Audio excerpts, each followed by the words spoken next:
welcome to my channel. I'm Tiffany, a retired librarian turned homeschool mom. And in this video, we're going to be looking at a book called Buffalo Dreamer. So we are finishing up my series on Native Americans, specifically the Pacific Northwest, following the American Girl doll, Kea. So in this book, which is not about her people, which is Nez Perce, this is about the Cree, which are further north. And it's written by, who's the author here?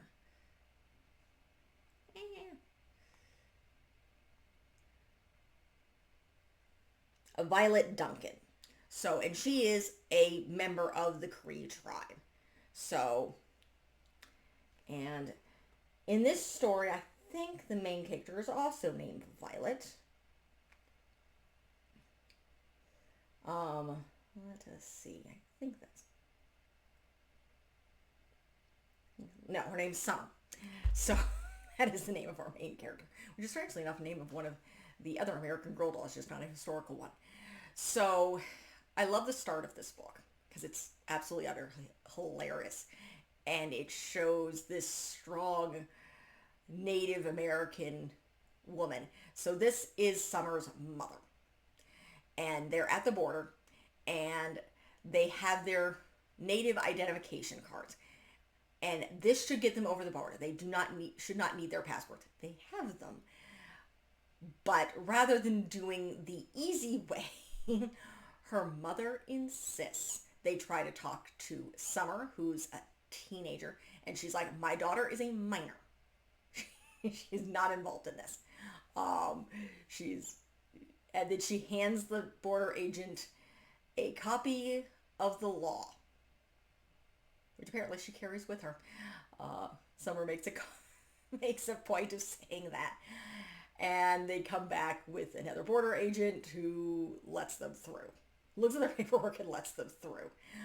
But it's such an interesting start to this because they're crossing the U.S.-Canada border. And it's just Summer, her mother, and her little brother. Her father follows later. He's finishing up work back where they live. So, but shortly thereafter, Summer falls asleep. And she dreams. She dreams she's hiding. And she's trying not to make any noise. She's wearing a uniform. She doesn't want people to find her. She's thinking about a friend of hers by the name of Anne, who's disappeared, who was supposed to escape with her. And she's thinking, that's all I want to do is get home. And then she wakes up. And her mother says, like, you said something in Cree that said basically which she doesn't actually speak, at least not very well. And it's equivalent of this is for Anne. So it's like, okay, I'm having this strange dream. So they get to her grandparents' home on their land, but before that, they're passing by. There's a whole bunch of like news vans and stuff going to the old Indian school. So that's what this story is about. And she asks her mother, it's like they found graves. They found more graves, basically of unmarked graves. And so they get to her grandparents' house. Now, her grandfather, Summer's grandfather, was at this school, but he doesn't want to talk about it. So he doesn't really want to talk because it wasn't a good time in his life. And he was there until he was an adult, until they let them, about when they're 18, they let them go after, stripping their entire culture from them. So, and it goes over, she meets up with her cousin's name is Violet, and they hadn't seen each other all year. They are going to go fishing and berry picking and horseback riding. They're going to go to the beach, which I think is actually on a lake.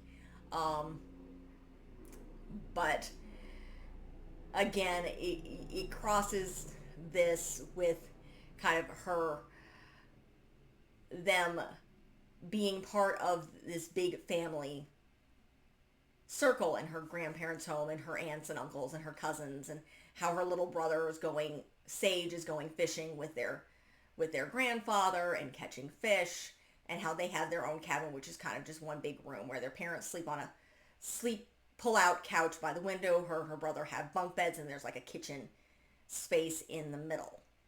And the next time she dreams is when I think she's in the bunk beds, and the girl she's dreaming about is hiding up in a tree. She's tied herself to a tree because she's being hunted, and she refuses to go back because they put her in isolation.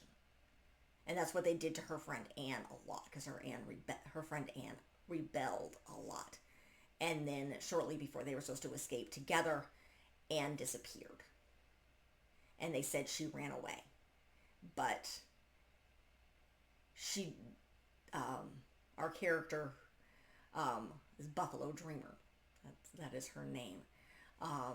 Doesn't believe her friend left without her.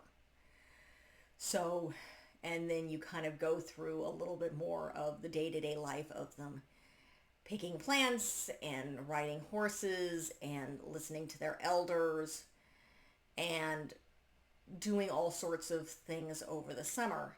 Why it's punctuated by these dreams. The next dream she has is of she's this girl who's now realizes that besides Buffalo Dreamer, her name is Mary. That was the name they gave her. And she gets to this barn that she'd seen when they had taken her there years before. And so she hides there for a while. And then in the final dream, she's caught up in a blizzard. And she's nearly run out of food, and this little dog comes and cuddles next to her and starts barking. And that is the last dream that she has. But through this is when they start to find out, and the people start talking more about the graves and what has happened. And she has told her cousin Violet, and they are trying to talk to her grandfather a little bit about it. And at one point in time, she talks to her grandmother, and she's like, how did you escape the schools? And her grandmother tells her that her grandmother's own parents had been to the residential schools, and they didn't want that for their children. So they went and lived off grid. They went deep into the mountains and essentially hid to avoid the kidnappings. And they do get a little information from their grandfather about how they kidnapped the children. So the parents would have to get permission to go off the reservation, and so the whites running the reservation would know when the parents were gone, and that's when they would come and snatch the children. And that's what happened to Summer's grandfather, is his younger brother, his sister, and him were all kidnapped. And once they got there, he never saw his sister again. And he did run into his brother, but he didn't know his brother. They were standing beside each other digging potatoes, and realized that this was his younger brother because they hadn't seen each other. They didn't see each other again until they were adults. And he would have been, Summer's grandfather would have been about 6 when they were 5, 6 years old, when he was taken to the residential school. So, but the girls listen in on, there's a meeting with some of the elders where they're talking about what they should do, and they're going to prepare a march rather quickly because they have other stuff coming on. They have big powwows, they have big family get-togethers. It's the summer, so on the weekends, a lot of people are coming and families are getting back together. So they do this march, and this is when, after this meeting, where the person who's kind of running the meeting knows that the girls are there, and even Summer's mother admits that, yeah, you guys should probably be hearing this. And her cousin convinces her to tell her mother and this healing woman about her dreams. And she's told, it's like, you have a visitor who's wants their story to be told. And so they make signs and they do this march and they help people and they get to the school and people talk. And then this old woman in a wheelchair being pushed, I think by her daughters, comes and tells the tale. And this is Buffalo Dreamer. So Summer is not dreaming about a woman who's dead. This woman is still very much alive. And she tells her story of how her daughter translates, because once Buffalo Dreamer got away from the residential schools, she swore she would never speak English again.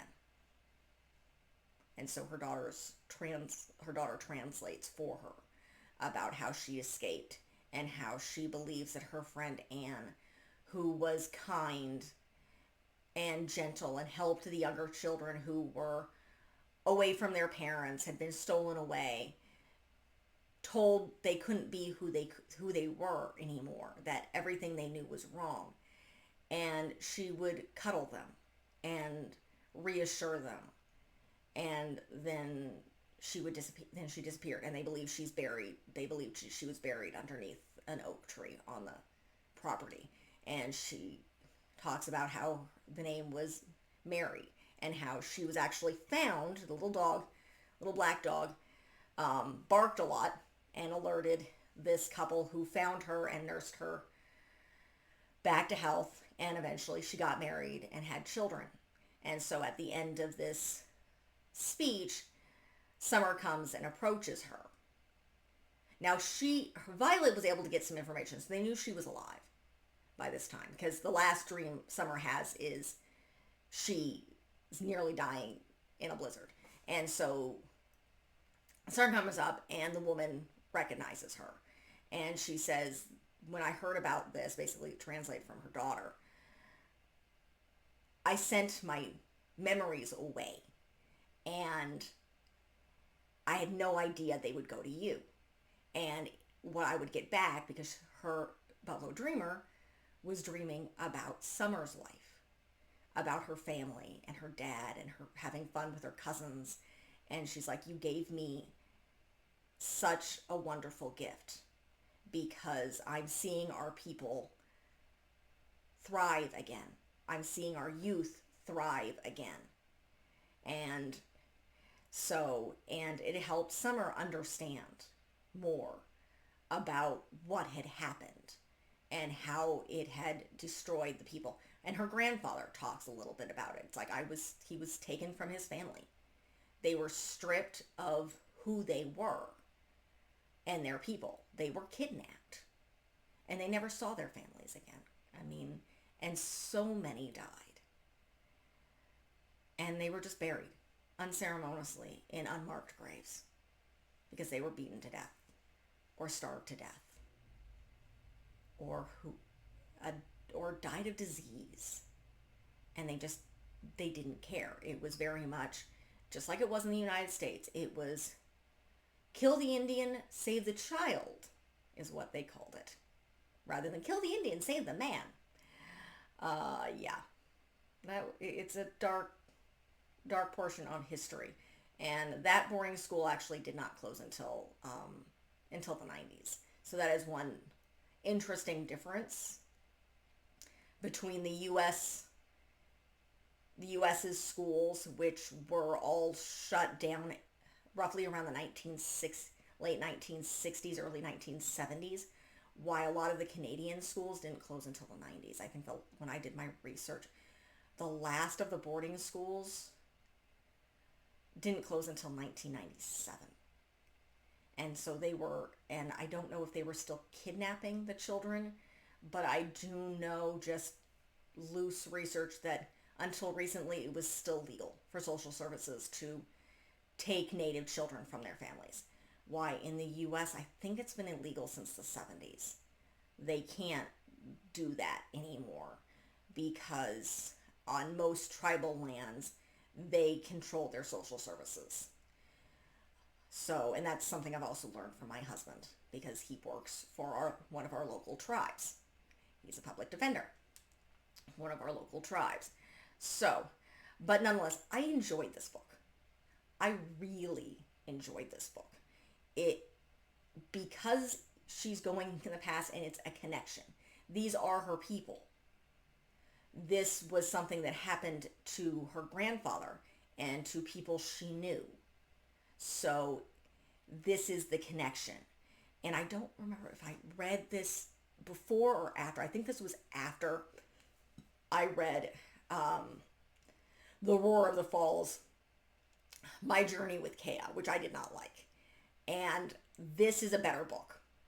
If you're looking for something where you're kind of crossing between modern day and historical periods, this is a great book to know. Yes, it's not a pick your own adventure book, but you see the crossover and you see the connection. And there are still people. I mean, the people who the 60s were not that long ago. When you think about it, I know I've asked my husband, there are people he works with that had been at the boarding schools, and they are still trying to revive the languages of the two tribes that are on the reservation where he works. And that is what they're doing with the Nez Perce. I believe, obviously, they're doing that with the Cree as well. And part of this story is where Summer and her sister and her cousin Violet asked her grandfather, because he didn't learn anything about his culture. And they're like, where did you learn this stuff? It's like, I didn't learn until I was an adult. Mostly from your grandmother. Because again, as we found out later that grandma's parents took their children and hid. Essentially, they went into the mountains and they hid. So that is how their Summer's grandmother knows so much, because her parents were somehow able to teach her. That's not explained, but it's very possible that they didn't completely forget everything, and that there was some families, and it mentioned there were some families who basically went and hid. They went off grid and they went and hid, which was easier back then. So, but her grandfather learned it from other elders. And part of this is when Buffalo Dreamer, and then he talks about how in the 60s things changed and the laws changed, and the elders who didn't want to speak up or had been in hiding came forward and started teaching again, and started teaching the old ways, because now there was nothing to fear. So that's when now it could be that this reservation crosses the border, or of course I'm not familiar with Canadian history, but still things changed and the laws changed, and the boarding schools, they probably weren't kidnapping them quite as much, because it would look really bad. Because once you get television and stuff and the news cycles, and the 60s was a big time where people were trying to get back to the nature and back to connecting with the land. So kidnapping native children looked bad. Now, of course, they probably we're still doing it in Canada until relatively recently, just with the excuse of we're trying to protect the children because their parents are not taking care of them. But it is still, again, this lasted longer in Canada than it did in the United States. Not that both countries didn't do this. Not to mention they sterilized them. Yeah, we're not gonna go there. There's a lot of dark history here if you're looking into this. But in the form of children's, this is definitely a middle school book, I would say. But it's very, very interesting. If you're looking at the Indian boarding schools, this is a good way to do it, because it's a good way to have a connection. So again, I really did enjoy this book as opposed to the Kea story, just because there's not that connection, where there's no native connection between Kea and this random girl that you don't know anything about, as opposed to this story where Wyatt's dreams, this is her people. These are her cultures, and this person's alive and real. But still, there's a connection, and she learns about more about her culture and her people and how it was both destroyed and then brought back. And then they go into talking about the dances and the different dances they're doing at the different powwows and how proud they are of their culture. And that's really how this book ends, which is something I like. It's definitely something that we should all be part of, to be proud of our culture. But the natives in particular, they tried to take it from them. They tried to destroy it. And the fact that they endure is amazing. And the fact that in some cases they're trying to share their culture. It's like, this is who we are. This is our history. We are part of this land. And I think it's important. As a homeschool parent, my daughter is not ready. She's 6. She's 6. She's not ready for this type of understanding yet, but I do intend to teach it to her, because this is the history of America that is not taught in schools. It's the people of color, be they indigenous or African American. Their history is part of the history of North America in general, and it's ignored, which doesn't make sense, because it is all one history. You cannot tell the truth about U.S. history without including these people. So that is it for this review. I highly recommend Buffalo Dreamer. It's a great book. I read it in ebook form. I believe it's sold in print, but I will link it in the description. And that is it for the books for the month of January and Kea's series. So we have one more video on Friday that's coming up, which is the finishing up of some of the episodes of Crash Course Native American History. And then we are moving all the way back east to Williamsburg and looking at Miss Felicity and the American Revolution. So if you like what you see, be sure to like and subscribe. Check out the rest of the channel. I finished doing fairy tales last year, so there's a lot to see. And look forward to a lot of American history this year. We're jumping over to the American Revolution with Felicity, and then we're going to look at the War of 1812 with Caroline, and then we're going to the American Southwest and looking at New Mexico with Josephina. So, and then we have more to go, looking at the American Civil War and all sorts of other things. So, again, like and subscribe and leave a positive comment if you have one. Thank you.